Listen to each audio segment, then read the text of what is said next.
So, I went to go see Unfriended. It's directed by Levan Gabriadze. He brought us the Russian film Lucky Trouble, and it stars Matthew Bohr, Courtney Halverson, Shelley Henning, Moses Storm, which is a fantastic name, by the way, Will Peltz, Renee Olsted, and Jacob Wysocki. So, the basic idea here is you have a bunch of relatively unlikable kids who have a friend who does something really stupid and embarrassing at a party. That thing gets caught on video, that gets uploaded to the internet, and then they get publicly shamed into committing suicide.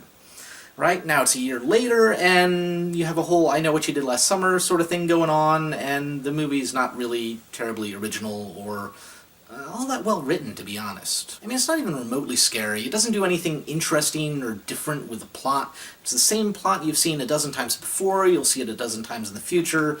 Nothing new. I mean, that'd be fine if it was well written, but it's really mostly serviceable.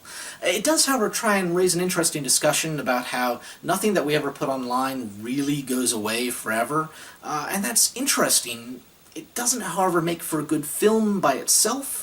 It makes for a nice discussion afterwards, but that can't save a bad script.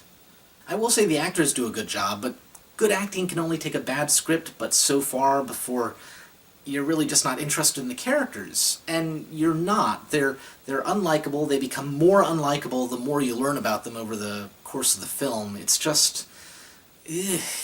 Really, all this film has going for it is it's one big gimmick.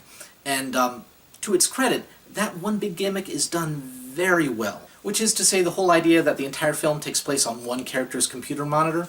I was expecting it to come across as kind of stupid and gimmicky, and I mean, it is gimmicky, but it's actually really, really well executed. It feels like a modern kid's computer.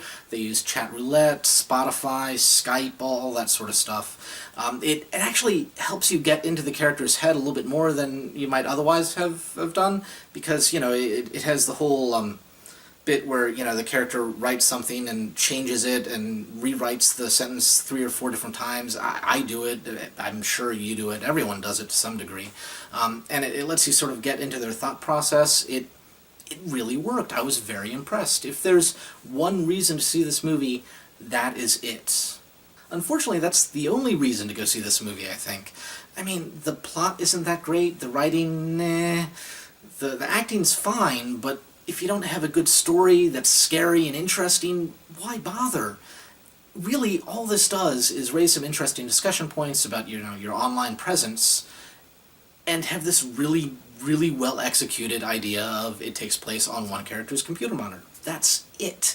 That doesn't really scream, go out and see this in theaters to me. It's definitely something that you might want to catch on video on demand or HBO or something like that, but there's really not much to recommend it otherwise. It's kind of a bad horror movie with some neat ideas. Anyway, until next time, folks, enjoy film.